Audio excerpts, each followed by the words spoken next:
नमस्कार दोस्तों, एक बार फिर से आपका हार्दिक स्वागत है बिनो क्लासेज के ऑनलाइन प्लेटफॉर्म पे। मैं विजय आपके लिए उपस्थित हूँ एक नया क्लास लेकर। लास्ट की क्लास में हमने जेनेटिक्स के बारे में समझा था, वो टॉपिक अपना लगभग कंप्लीट हो गया है। इसी को आगे बढ़ाते हुए आज हम एक नया टॉपिक स्टार्ट करेंगे। उस टॉपिक से हर कॉम्पिटिशन में जरूर एक प्रश्न पूछा जाता है और बहुत ही आसान प्रश्न पूछते हैं। तो आज का हमारा टॉपिक रहेगा ह्यूमन डिजीज, मानव रोग।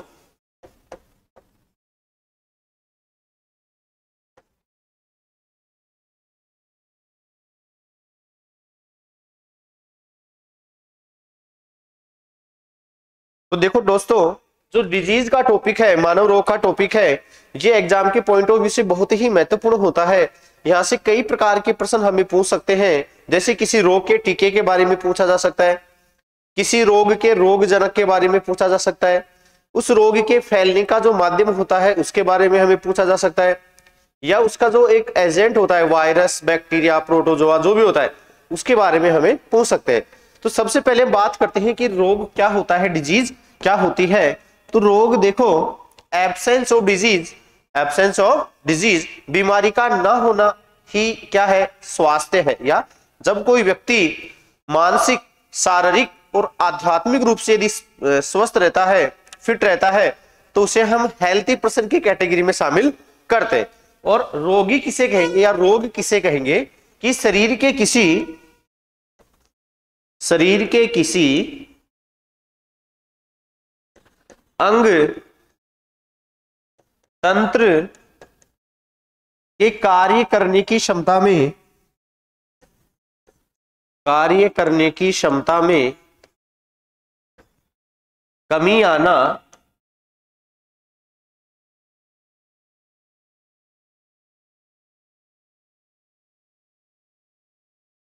रोग कहलाता है। रोग कहलाता है। हमारे शरीर के जो अंग होते हैं, हमारे शरीर के जो तंत्र होते हैं, यदि ये अपना कार्य सुचारू रूप से नहीं कर पा रहे हैं तो हम बोलेंगे कि ये अंग किसी ना किसी रोग से ग्रसित हो गया है। तो जो रोग होते हैं, ये रोग का मतलब होता है शरीर के अंगों या तंत्रों के कार्य करने की जो प्रणाली होती है उसमें कमी आना। आगे बात करते हैं, जो रोग होते हैं, रोगों का जो देखो एक शब्द आता है इटियोलॉजी। इटियोलॉजी, इटियोलॉजी का मतलब होता है रोगों का अध्ययन। रोगों का अध्ययन, इटियोलॉजी का मतलब क्या होता है, रोगों का अध्ययन। एक शब्द आता है पैथोलॉजी। पैथोलॉजी का अर्थ होता है रोगों के कारणों का अध्ययन। रोगों के कारणों का अध्ययन क्या कहलाता है, पैथोलॉजी कहलाता है। रोग का कौन सा कारण है उसका जो अध्ययन होगा वो क्या कहलाएगा, पैथोलॉजी।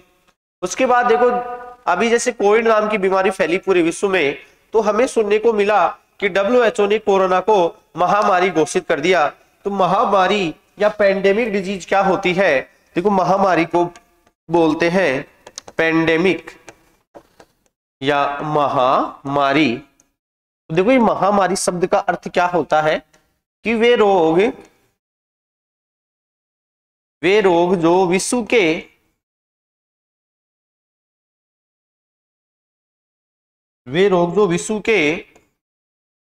एक बड़े क्षेत्र में फैल जाते हैं, एक बड़े क्षेत्र में फैल जाते हैं, उन्हें महामारी कहते हैं।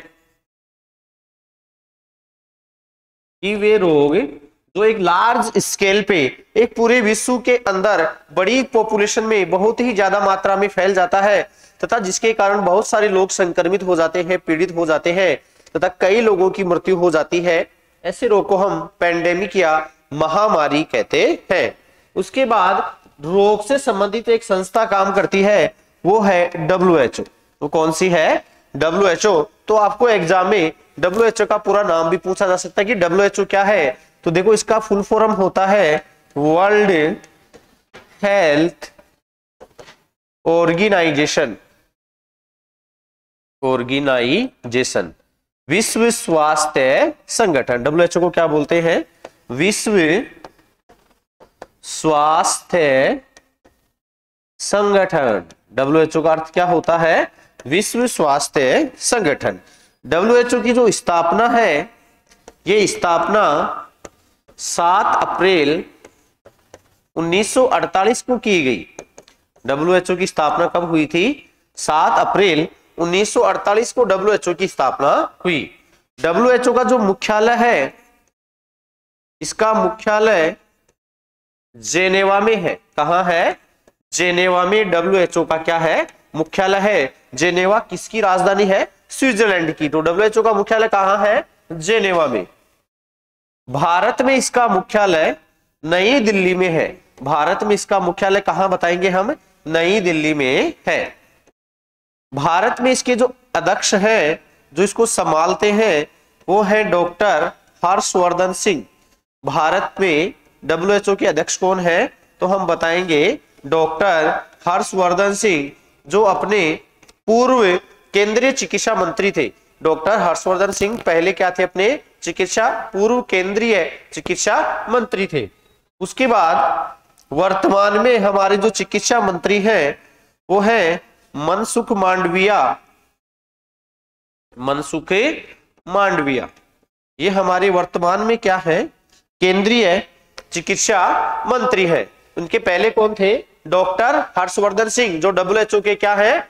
अध्यक्ष है। और भारत में WHO का मुख्यालय नई दिल्ली में स्थित है और पूरे विश्व में इसका मुख्यालय जेनेवा में स्थित है। इसकी स्थापना कब हुई थी? 7 अप्रैल 1948 को हुई थी। इसीलिए प्रतिवर्ष 7 अप्रैल को स्वास्थ्य दिवस मनाया जाता है।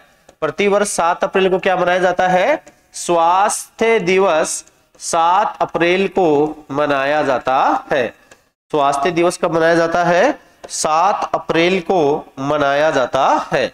स्वास्थ्य दिवस कब मनाया जाता है दोस्तों? 7 अप्रैल को मनाया जाता है। बात करें तो राजस्थान के चिकित्सा मंत्री हैं वर्तमान में, राजस्थान के वर्तमान चिकित्सा मंत्री श्रीमान प्रसादी लाल जी मीणा है। श्रीमान प्रसादी लाल जी मीणा अपने क्या है? राजस्थान के चिकित्सा मंत्री है। राजस्थान के पूर्व चिकित्सा मंत्री आपसे पूछे तो राजस्थान के पूर्व चिकित्सा मंत्री थे श्रीमान डॉक्टर रघु शर्मा। डॉक्टर रघुजी शर्मा अपने क्या थे? पूर्व चिकित्सा मंत्री थे। तो आपको ये बात याद रखनी है कि राजस्थान के वर्तमान में चिकित्सा मंत्री कौन है? प्रसादी लाल जी मीणा। और इनके पहले कौन थे अपने चिकित्सा मंत्री? रघु शर्मा। ये बात हो गई सामान्य जानकारी की। तो दोस्तों अब तक हमने पढ़ा है कि रोग का मतलब होता है शरीर के किसी अंग या तंत्र की जो कार्य करने की क्षमता होती है, उसमें गिरावट आना, उसमें कमी आना। रोगों का अध्ययन ईटियोलॉजी कहलाता है। रोगों का अध्ययन ईटियोलॉजी कहलाता है। रोगों के कारणों का अध्ययन पैथोलॉजी कहलाता है। सॉरी, उल्टा बता दिया मैंने, एक बार इसको आप सही करेंगे। रोगों का अध्ययन पैथोलॉजी कहलाता है ना। रोगों का अध्ययन, रोगों का अध्ययन पैथोलॉजी कहलाता है और रोगों के कारणों का अध्ययन ईटियोलॉजी कहलाता है। रोगों के कारणों का अध्ययन क्या कहलाता है? ईटियोलॉजी कहलाता है। उसके बाद आपसे पूछे कि महामारी क्या होती है? कि वे रोग जो विश्व के एक बड़े स्तर पे फैल जाते हैं, जिनसे बहुत ज्यादा मात्रा में लोग प्रभावित होते हैं, ऐसे रोग महामारी या पैंडेमिक डिजीज के नाम से जाने जाते हैं। अभी वर्तमान में कोरोना नाम की जो महामारी है, इससे पूरा विश्व क्या है? ग्रसित है, पीड़ित है। उसके बाद बात करें कि रोग के संबंधित सभी कार्य किसके द्वारा संपन्न किए जाते हैं? WHO के द्वारा। WHO का पूरा नाम है वर्ल्ड हेल्थ ऑर्गेनाइजेशन, विश्व स्वास्थ्य संगठन। इसकी स्थापना 7 अप्रैल 1948 को की गई थी और इसका मुख्यालय जेनेवा स्विट्जरलैंड में है। भारत में इसका मुख्यालय नई दिल्ली में है। भारत में इसका मुख्यालय कहां है? नई दिल्ली में है। और भारत में इसके अध्यक्ष हैं डॉक्टर हर्षवर्धन सिंह। और वर्तमान में हमारे केंद्रीय चिकित्सा मंत्री हैं मनसुख मांडविया। कौन है? मनसुख मांडविया। ये हमने कुछ महत्वपूर्ण बातों की चर्चा की। अब देखो दोस्तों, रोगों के यदि प्रकार की बात की जाए, अच्छा आपसे एक चीज और पूछ सकता है कि रोग को जो फैलाता है, रोग को जो कैरी करता है, उसको बोलते हैं वेक्टर। जो रोग को अपने साथ कैरी करता है उसे क्या बोलते हैं? वेक्टर या वाहक कहते हैं। और जो रोग उत्पन्न करता है उसे पैथोजन कहते हैं। पैथोजन जो रोग का कारण होता है, और वेक्टर क्या होता है? रोग को जो एक स्थान से दूसरे स्थान पे फैलाने का काम करता है। जैसे मक्खियां हैं, मच्छर हैं, ये रोग के क्या है? वेक्टर है। और अपने साथ जो जीव लेके जाएंगे, जो शरीर में जाके बीमारी उत्पन्न करेगा, उसे कहा जाता है पैथोजन। आगे चलते हैं। जो रोग होते हैं, ये रोग दो प्रकार के होते हैं। रोग कितने प्रकार के होते हैं? दो प्रकार के। एक रोग होते हैं जन्मजात रोग। कौन से रोग होते हैं?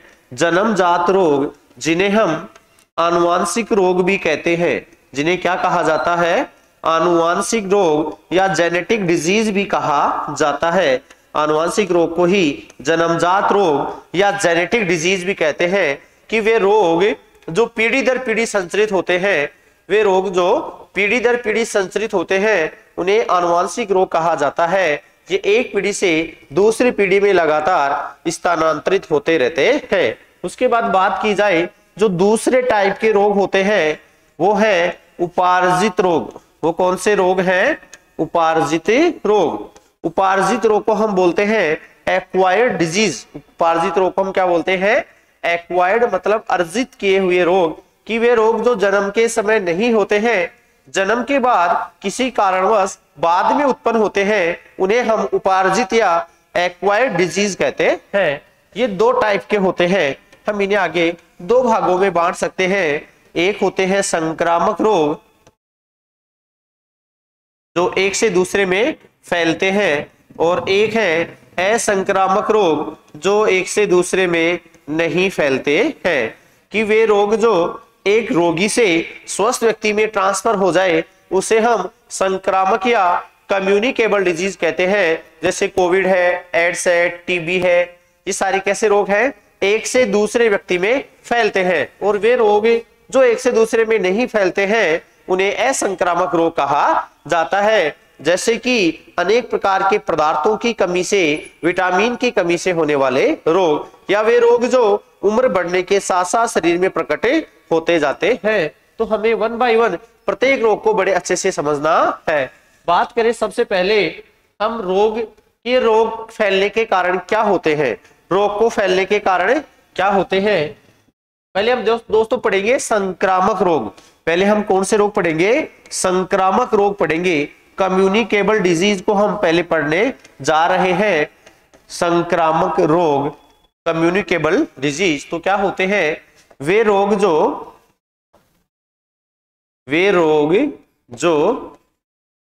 रोगी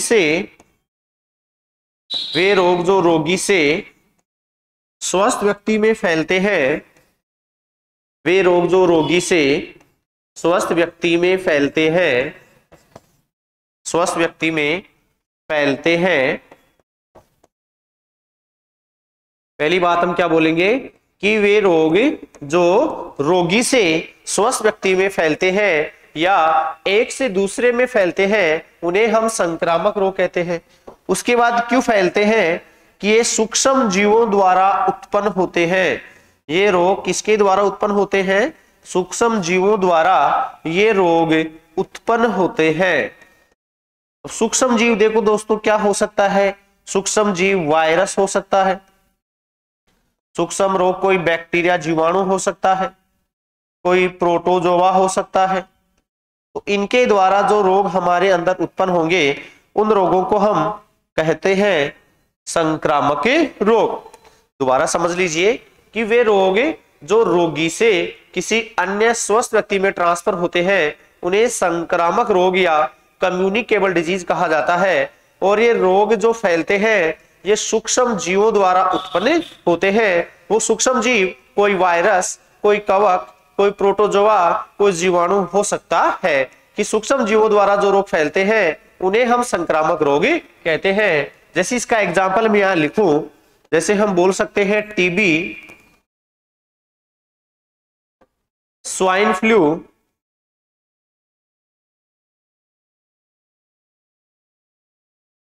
एड्स, कोरोना, ये सारे रोग कैसे हैं? ये सारे रोग संक्रामक रोग की कैटेगरी में आते हैं। इनके अलावा और भी बहुत सारे हैं। ये कुछ एग्जांपल मैंने आपको बताए कि TB, swine flu, bird flu, AIDS, ये सारे कैसे रोग हैं? संक्रामक रोग हैं जो सूक्ष्म जीवों द्वारा उत्पन्न होते हैं। अब बात करते हैं कि संक्रामक रोग के फैलने के माध्यम क्या होते हैं।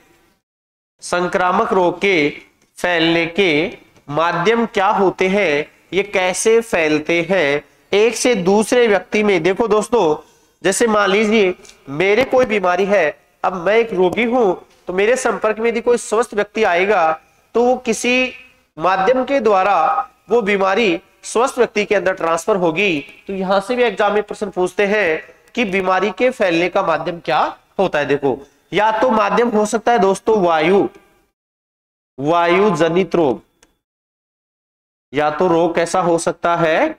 वायु जनित रोग, कि वे रोग जो वायु के द्वारा फैलते हैं। इसमें देखो दोस्तों आएगा जैसे कोरोना, कोविड, टीबी,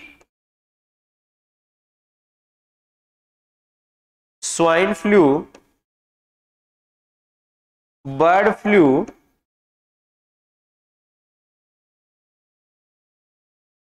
निमोनिया, जुखाम, स्वाइन फ्लू, बर्ड फ्लू, ये सारे रोग, इसके अलावा और भी कई रोग हो सकते हैं। ये मुख्यतया कैसे होते हैं? इनके फैलने का तरीका क्या होता है? वायु, ये छोटे छोटे जो ड्रॉपलेट होते हैं, छोटे छोटे जो ड्रॉपलेट बोलने के दौरान अपने मुंह से निकलते हैं, उनके द्वारा ये एक रोगी से दूसरे स्वस्थ व्यक्ति में क्या होंगे? ट्रांसफर होंगे। तो यहां से एग्जाम में प्रश्न आते हैं। दूसरा इनके फैलने का माध्यम हो सकता है जल या भोजन द्वारा, कि वे रोग जो गंदे जल का इस्तेमाल करने से या गंदा पानी पीने से फैलते हैं। जैसे हैजा जो विब्रियो कोलेरी जीवाणु से होता है, डायरिया जिसे बोलते हैं हम दस्त रोग, हिपेटाइटिस ए व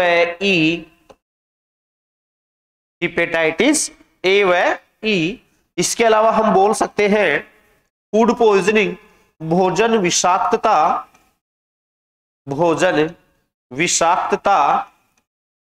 ये सारे रोग कैसे हैं? जो गंदे जल या गंदे भोजन, इसके अलावा एक और हम इसमें मान सकते हैं टाइफाइड, ये सारे रोग फैलते हैं दोस्तों गंदे जल का उपयोग करने से या गंदा खाना खाने से। ये बीमारी उत्पन्न होती है। इनके सूक्ष्म जीव खाने के माध्यम से या पानी के माध्यम से शरीर में प्रवेश करते हैं। उसके बाद देखिए दोस्तों, अगला माध्यम हो सकता है छूने से होने वाले रोग, ऐसे रोग जो रोगी के सीधे संपर्क में आने से होते हैं, कि वे रोग जो छूने से एक से दूसरे में ट्रांसफर होते हैं। इसमें हम पढ़ेंगे, जैसे हम बोल सकते हैं छोटी माता, बड़ी माता, छोटी माता, बड़ी माता, कुष्ठ रोग, छोटी माता, बड़ी माता, कुष्ठ रोग। इसके अलावा बोल सकते हैं दाद, खुजली, ये सारे रोग ऐसे हैं जो रोगी को लगातार छूने से, रोगी के कपड़ों पहनने से, रोगी के नाई साबुन को रगड़ने से, या रोगी के जो कपड़े वगैरह जो काम में लिए जाते हैं रोगी के बिस्तर में सोने से, ये बीमारी रोगी से स्वस्थ व्यक्ति में ट्रांसफर होती है। उसके बाद अगला माध्यम हो सकता है यौन संचरित रोग। अगले टाइप के रोग कौन से हैं? यौन संपर्क द्वारा फैलने वाले रोग, जिन्हें हम बोलते हैं STD, सेक्सुअली ट्रांसमिटेड डिजीज। अगला तरीका कौन सा हो सकता है? कि वे रोग जो यौन संपर्क से फैलते हैं, सेक्सुअली कांटेक्ट के द्वारा जो बीमारियां फैलती हैं। इसमें देखो 2-4 अच्छे रोग हैं जो आपसे एग्जाम में पूछे जा सकते हैं। इसमें देखो एक तो आता है एड्स, एक आता है सिफिलिस, एक आता है गोनेरिया। तो ये सारे रोग कैसे हैं? ये सारे रोग वो हैं जो यौन संपर्क से संक्रमित व्यक्ति के साथ असुरक्षित यौन संपर्क बनाने से फैलते हैं। तो देखो दोस्तों, हम पढ़ रहे हैं संक्रामक रोग, और हम सब जानते हैं कि वे रोग जो एक व्यक्ति से दूसरे व्यक्ति में फैलते हैं उन्हें संक्रामक रोग कहा जाता है। और जो संक्रामक रोग होते हैं ये सूक्ष्म जीवों द्वारा फैलाए जाते हैं। फिर हमने पढ़ा कि सूक्ष्म जीव का फैलने का माध्यम क्या होता है। तो इसका माध्यम हो सकता है, ये वायु जनित हो सकते हैं, बोलने के दौरान, छींकने के दौरान, खांसने के दौरान छोटे छोटे जो पार्टिकल्स होते हैं वो रोगी के बाहर निकलेंगे। और यदि सॉरी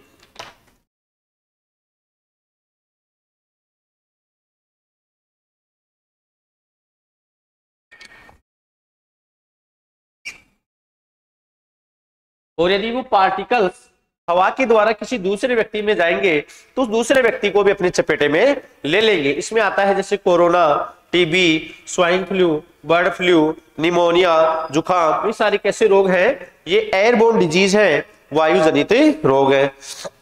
उसके बाद जल या भोजन जनित रोग है, हैजा, डायरिया, टाइफाइड जिसे हम बोलते हैं भाव। इसके अलावा हेपेटाइटिस ए और ई और फूड पॉइजनिंग, जो डिब्बा बंद भोजन आते हैं उनके अंदर जो अवायवीय बैक्टीरिया पाए जाते हैं उनके द्वारा फूड पॉइजनिंग नाम की बीमारी फैलती है। इसके अलावा हमने पढ़ा कि वे रोग जो यौन संपर्क होते हैं, सेक्सुअल कॉन्टैक्ट से फैलते हैं, जैसे एड्स है, सिफिलिस है, गोनेरिया है। ये सारे रोग आपको याद करने हैं। ये एग्जाम के पॉइंट ऑफ व्यू से बहुत ही महत्वपूर्ण है। यहां से कई बार एग्जाम में प्रश्न पूछा जाता है, तो आप इसको अच्छे से याद कर लें और अपने नोट्सों में लिख लें कि कौन से रोग के फैलने का माध्यम क्या होता है। आप इसका स्क्रीनशॉट भी ले सकते हैं ताकि आपको लिखने में आसानी रहे। अब हम चलेंगे आगे कि ये जो संक्रामक रोग है, ये संक्रामक रोग कैसे फैलते हैं। ये कई टाइप के रोग होते हैं। हम बारी से एक एक रोग की चर्चा करेंगे। इसमें जो सबसे पहले हम पढ़ेंगे वो हम पढ़ेंगे वायरस या विषाणु जनित रोग। पहले हम पढ़ेंगे वायरस या विषाणु जनित रोग, कि वे रोग जो वायरस से फैलते हैं उनकी हम चर्चा करेंगे। तो मैं एक शॉर्ट ट्रिक से आपको बताऊंगा कि कौन कौन से रोग हैं जो वायरस के द्वारा उत्पन्न होते हैं। तो आप उस ट्रिक को याद रखेंगे तो जब एग्जाम में प्रश्न आएगा कि निम्न में से वायरस से होने वाला रोग है या निम्न में से वायरस जनित रोग नहीं है, ऐसे प्रश्न को करने में वो ट्रिक आपकी बड़ी ही हेल्प करेगी। तो उस ट्रिक को यहाँ पे लिखता हूं, आप उसको ढंग से याद कर लेना। देखो वो ट्रिक है, रेखा हमें हिट करके पोइचे, पोइचे शब्द का अर्थ होता है पीछे, पोइचे मतलब इसका होता है पीछे छोड़ गई, पीछे छोड़ गई। रेखा हमें हिट करके पोइचे छोड़ गई, पीछे छोड़ गई। रेखा मतलब है रेबीज, है का मतलब है खसरा,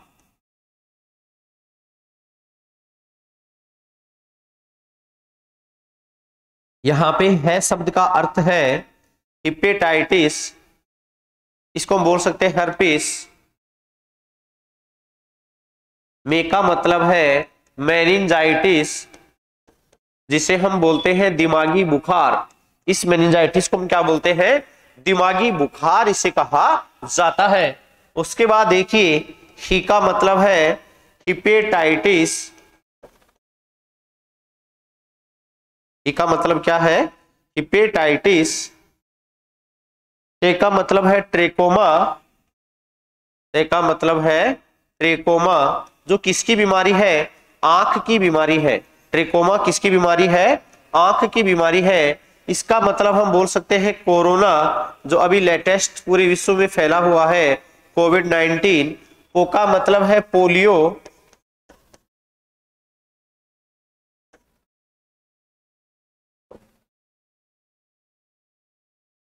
पो का मतलब है पोलियो। ए का मतलब है एड्स,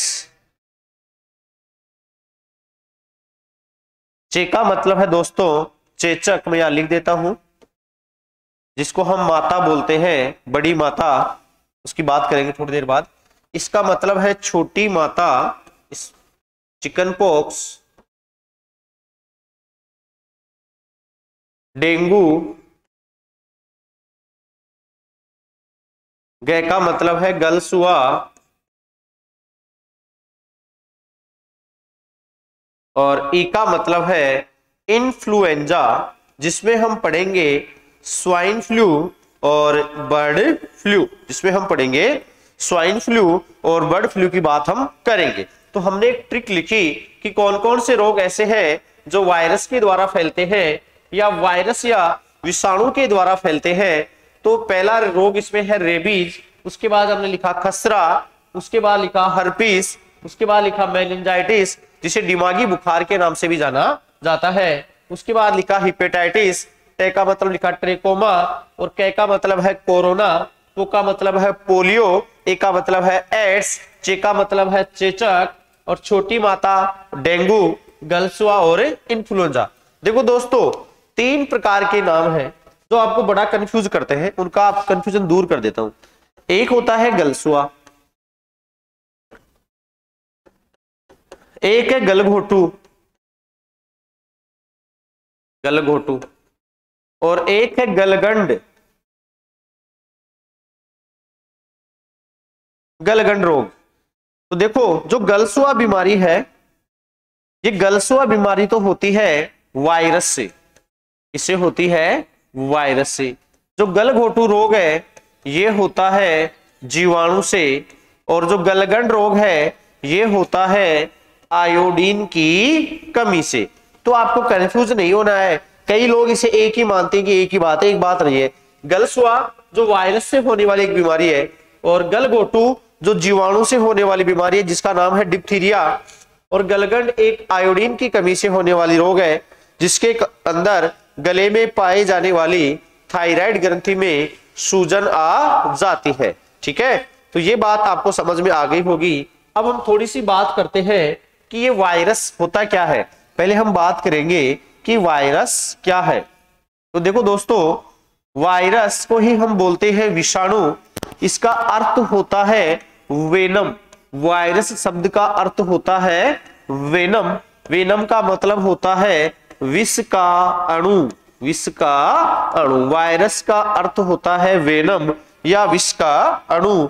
जैसे कहीं पे कोई विष का अणु होता है, वो दूसरी कोशिकाओं को नष्ट करता है, वैसे ही यदि वायरस किसी कोशिका में चला जाए तो धीरे धीरे पूरी कोशिका को बीमार कर देता है, क्षतिग्रस्त कर देता है। तो वायरस का अर्थ होता है वेनम या विष का अणु। उसके बाद बात की जाए, वायरस की जो खोज है वो इवानोवस्की ने की थी।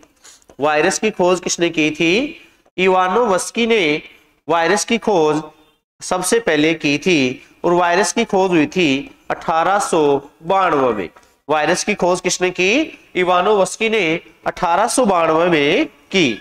उसके बाद देखिए, जो वायरस का अध्ययन है वो वायरोलॉजी कहलाता है। वायरस का अध्ययन क्या कहलाता है? वायरोलॉजी कहलाता है। उसके बाद देखो, जो वायरस होता है ये अकोशिकीय होता है। कैसा होता है? अकोशिकीय होता है।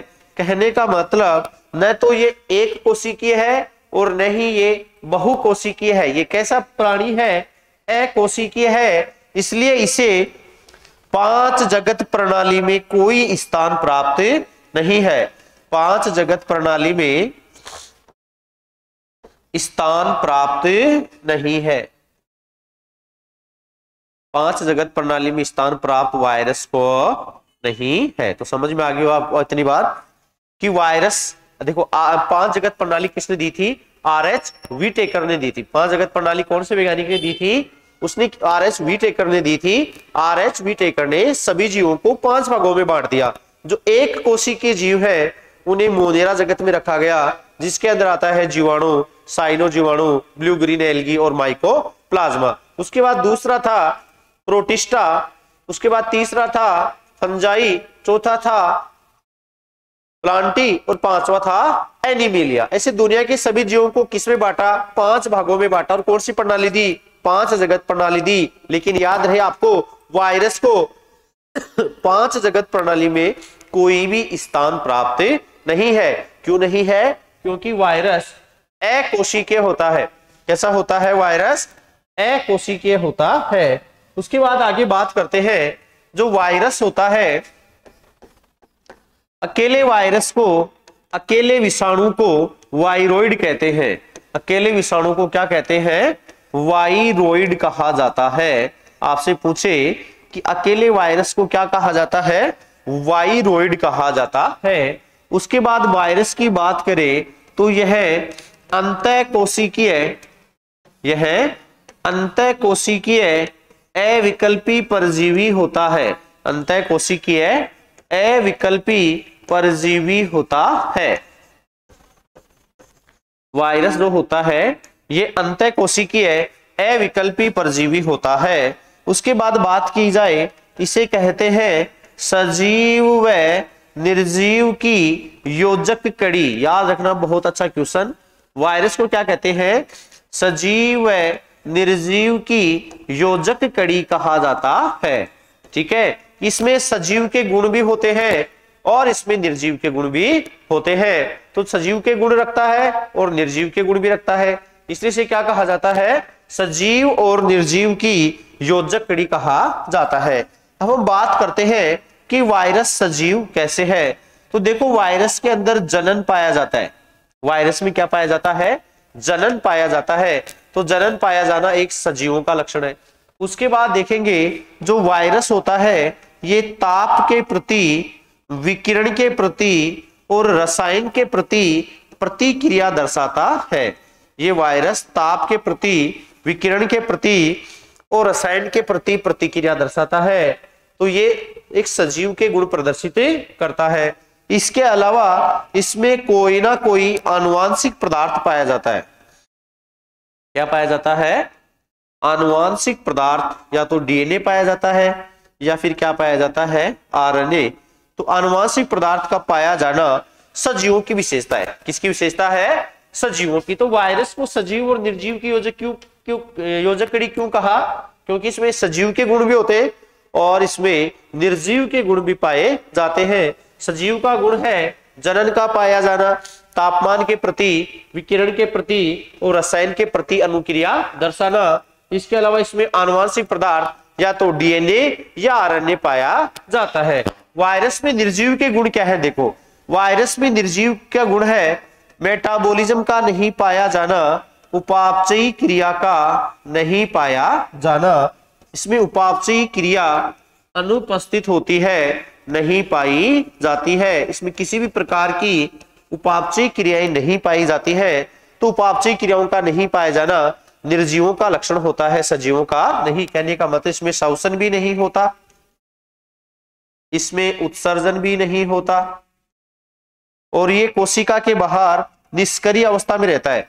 कहने का मतलब इसको अपनी ग्रोथ करने के लिए किसी ना किसी सजीव कोशिका में प्रवेश करना होता है। तो सजीव कोशिका के बिना ये कैसा होता है? निर्जीव। तो इसमें उपापचयी क्रिया नहीं होती है, श्वसन नहीं पाया जाता है। इसके अलावा इसकी कोई कोशिकीय संरचना नहीं है, इसमें कोई भी कोशिका नहीं पाई जाती है। न तो इसमें कोई कोशिका है, ना ही इसमें कोई प्रकार की उपापचयी क्रियाएं हैं। तो इसको हम निर्जीव कह सकते हैं। तो देखो, निर्जीव के गुण भी रख रहा है और सजीव के गुण भी रख रहा है, इसलिए इसे क्या कहा जाता है? सजीव व निर्जीव की योजक कड़ी, दोनों को जोड़ने वाली कड़ी कहा जाता है। आगे बात करें, जो वायरस होता है, ये वायरस के अंदर देखो, एक तो पाया जाएगा इसका आनुवांशिक पदार्थ। ये तो क्या होगा? इसके अंदर कोई भी इसका आनुवांशिक पदार्थ, डीएनए या आरएनए। उसके चारों तरफ पाया जाता है प्रोटीन का कोट। इसके चारों तरफ क्या पाया जाता है? प्रोटीन का आवरण। प्रोटीन का आवरण इसके चारों ओर पाया जाता है। कई वायरस ऐसे होते हैं जिनमें इसमें स्पाइक पाए जाते हैं। स्पाइक के द्वारा वो दूसरी कोशिका में प्रवेश कर जाता है। जैसे कोरोना का जो वायरस है उसमें क्या पाए जाते हैं? ये तो पाए ही जाते हैं, इसके अलावा उसमें स्पाइक भी पाए जाते हैं जिसके द्वारा वो दूसरी कोशिका में आसानी से प्रवेश कर जाता है। उसके बाद बात करें, जो वायरस होता है, इस वायरस का जो संक्रामक भाग होता है, इसका जो संक्रामक भाग होता है वो होता है डीएनए या आरएनए। इसमें जो भाग बीमारी फैलाता है वो या तो डीएनए होता है या क्या होता है, आरएनए। और वे वायरस जिनमें आरएनए होता है वो रेट्रोवायरस होते हैं।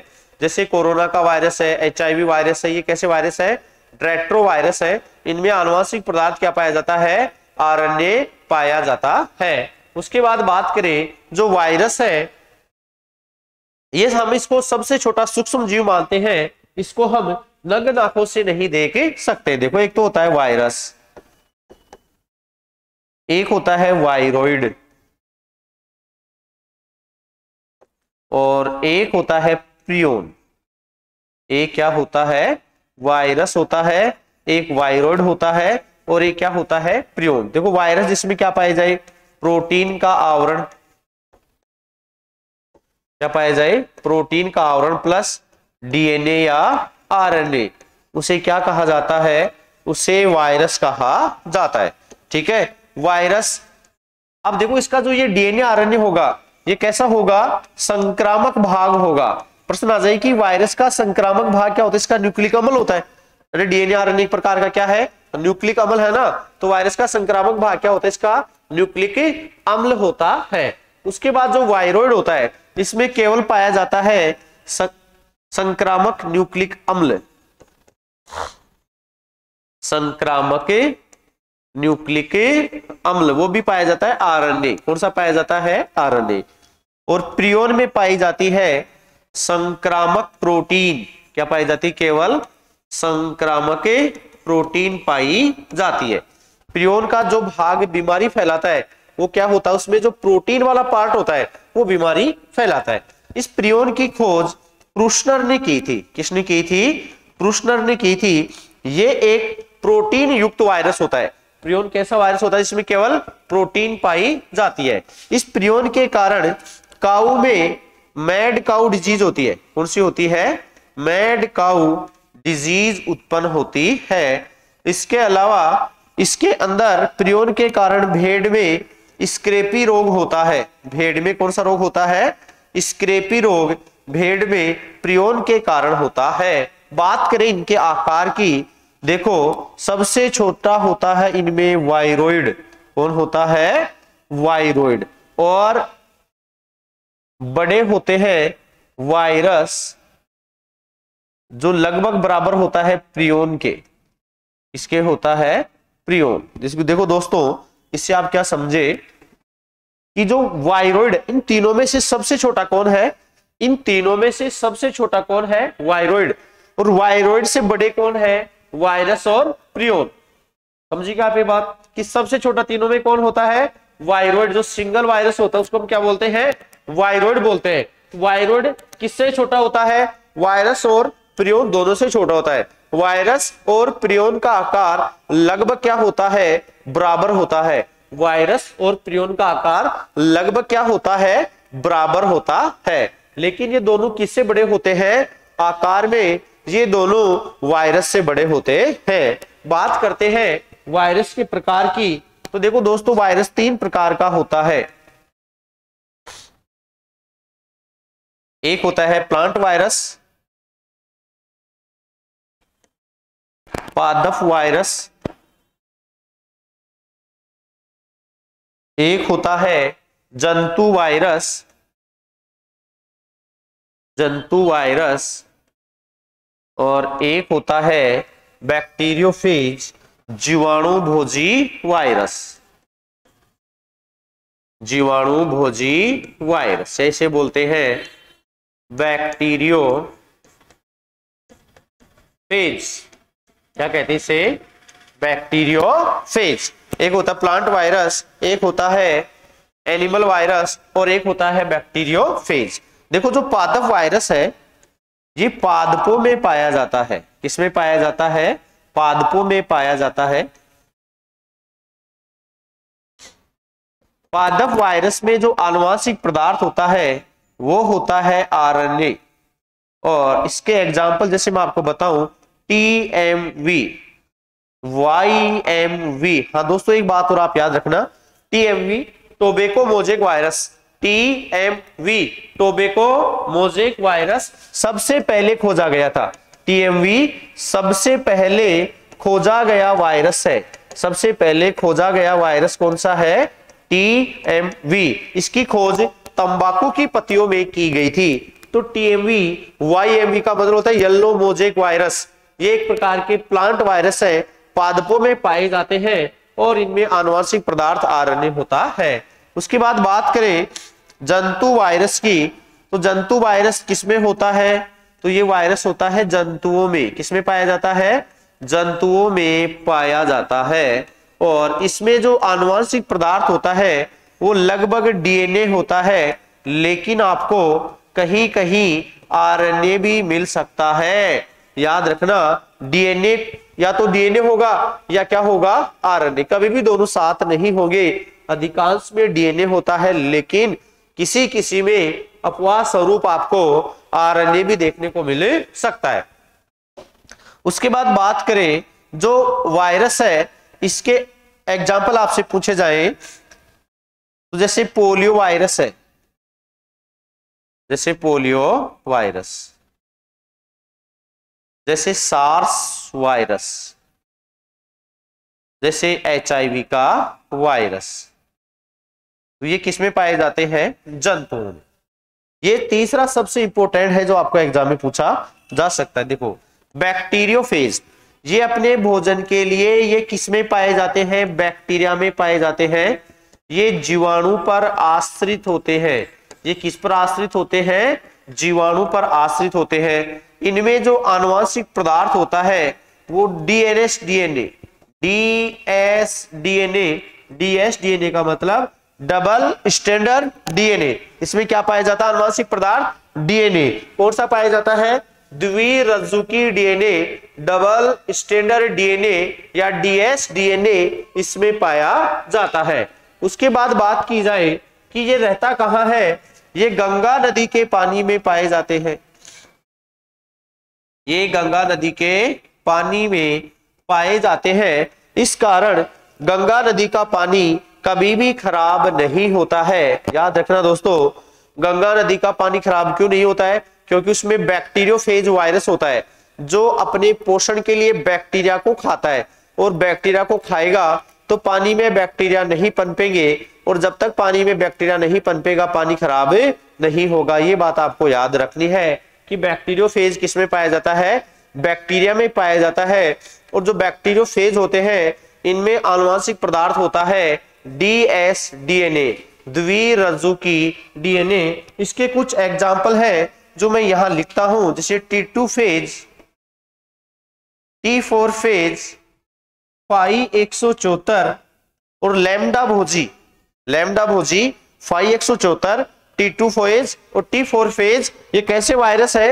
ये बैक्टीरियोफेज है। इसकी खोज की थी टुआर्ट ने। इसकी खोज किसने की थी? टुआर्ट। और इसको नाम दिया था हेरले ने। इसको नाम किसने दिया था? हेरले ने। ये अपने पोषण के लिए जीवाणु पर आश्रित होते हैं। इसीलिए गंगा नदी का पानी कभी भी खराब कई सालों तक खराब नहीं होता है। इसके एग्जाम्पल आपको अच्छे से याद कर लेने हैं। T2 phase, T4 phase, bacteriophage के अंदर फाई 174 और लैम्डा भोजी, ये कैसे वायरस है? ये बैक्टीरियोफेज वायरस है। तो अब तक की क्लास में हमने वायरस के बारे में पढ़ रहे हैं। एक बात और याद रखनी है कि एक वैज्ञानिक थे, उन्होंने सबसे पहले WN स्टैनले, इन्होंने सबसे पहले वायरस का क्रिस्टल बनाया। इन्होंने सबसे पहले वायरस का क्या बनाया? वायरस का क्रिस्टल बनाया। तो आपसे पूछे कि वायरस का क्रिस्टल किसने बनाया? 1898 में WN स्टैनले ने वायरस का क्रिस्टल बनाया। वायरस का क्रिस्टल बनाया। इसके अलावा बिजरेनिक ने एक सिद्धांत दिया था। बिजरेनिक ने एक सिद्धांत दिया था कंटाजीनियम वाइवम फ्लूडम। ये सिद्धांत क्या कहता है कि यदि किसी इंफेक्टेड पार्टिकल को, वायरस से संक्रमित पार्टिकल को किसी स्वस्थ पार्टिकल पे डाल दिया जाए तो वो स्वस्थ पार्टिकल भी उससे क्या हो जाता है? पीड़ित हो जाता है, ग्रसित हो जाता है। यह सिद्धांत बिजरेनिक ने दिया था और वायरस का क्रिस्टल सबसे पहले बनाया था W.N. स्टेले ने। इसके लिए इन्हें नोबेल पुरस्कार भी दिया गया था। तो हम बात कर रहे थे वायरस की, तो एक बार दोबारा समझते हैं कि वायरस की खोज सबसे पहले इवानोव्स्की ने की थी। वायरस का अर्थ होता है वेनम या विष का अणु। इसकी खोज की थी इवानोव्स्की ने। और सबसे पहले कौन सा वायरस खोजा था? TMV तंबाकू मोजेक वायरस सबसे पहले खोजा था। वायरस का अध्ययन दोस्तों वायरोलॉजी कहलाता है। वायरस अकोशिकीय होता है, न तो ये एक कोशिकीय है और ना ही ये बहुकोशिकीय है। इसलिए इसे RH व्हीटेकर द्वारा दी गई 5 जगत प्रणाली में कोई स्थान प्राप्त नहीं है। उसके बाद आगे बात की जाए कि जो वायरस होता है ये अंतःकोशिकीय अविकल्पी परजीवी होता है। अकेले विषाणु को वायरोइड कहा जाता है। वायरस को हम सजीव और निर्जीव की योजक कड़ी भी बोलते हैं। वायरस में कुछ सजीव के गुण होते हैं और कुछ निर्जीव के गुण भी पाए जाते हैं। सजीव का गुण जैसे जनन का पाया जाना, तापमान, विकिरण के प्रति प्रतिक्रिया दर्शाना और आनुवंशिक पदार्थ DNA RNA का पाया जाना, ये वायरस के सजीव लक्षणों को बताता है। और वायरस के निर्जीव लक्षण क्या है? मेटाबॉलिज्म का नहीं पाया जाना, कोशिका का नहीं पाया जाना और इसका क्रिस्टल बना सकते हैं। तो क्रिस्टल हमेशा निर्जीव का बनता है, सजीव का नहीं बनता है। केवल वायरस का क्रिस्टल बनता है। जीवाणु, प्रोटोजोआ, कवक का कोई क्रिस्टल नहीं बनता है। तो ये आपको याद रखना है। उसके बाद बात की जाए कि वायरस की कुछ संरचना ऐसी होती है कि इसके अंदर इसका जो आनुवंशिक पदार्थ होता है वो पाया जाता है और एक प्रोटीन के लिफाफे के द्वारा ये घिरा हुआ होता है। उसके बाद बात करें कि वायरस क्या है, तो वायरस के अंदर एक तो प्रोटीन का आवरण होता है और इसके अंदर DNA या कुछ RNA जरूर पाया जाता है जो बीमारी फैलाने का काम करता है। तो वायरस का संक्रामक भाग होता है DNA या RNA। वायरोइड क्या होता है? जिसमें केवल DNA या RNA में कोई एक ही पाया जाए और क्या पाया जाता है? RNA। उसे हम क्या बोलते हैं? वायरोइड। और प्रियोन क्या होता है कि प्रियोन में केवल संक्रामक प्रोटीन पाई जाती है, इसमें आनुवंशिक पदार्थ नहीं पाया जाता है। इसकी खोज प्रुशनर ने की थी। यह गाय में मैड काउ डिजीज और भेड़ में स्क्रेपी रोग उत्पन्न करता है। इन तीनों के यदि आकार की बात की जाए तो सबसे छोटा होता है वायरोइड और इससे बड़े होते हैं वायरस और प्रियोन, जिनका आकार लगभग बराबर होता है। उसके बाद आगे हमने पढ़ा कि जो वायरस होते हैं ये 3 प्रकार के होते हैं। प्लांट वायरस जो प्लांट में पाया जाता है, इसमें आनुवंशिक पदार्थ RNA होता है। इसके एग्जाम्पल पढ़े हमने TMV, YMV और भी कई प्रकार के होते हैं। जंतु वायरस जो जंतुओं में पाया जाता है, इसमें या तो DNA मिलेगा या क्या मिलेगा? RNA। कभी भी दोनों साथ नहीं होते हैं, केवल या तो DNA मिलता है या क्या मिलता है? RNA। इसके एग्जाम्पल है जैसे पोलियो वायरस, जैसे सार्स वायरस, जैसे HIV वायरस। उसके बाद बात की थी हमने तीसरा टाइप जीवाणु भोजी या बैक्टीरियोफेज। ये किस पर आश्रित होता है? ये जीवाणु पर आश्रित होता है।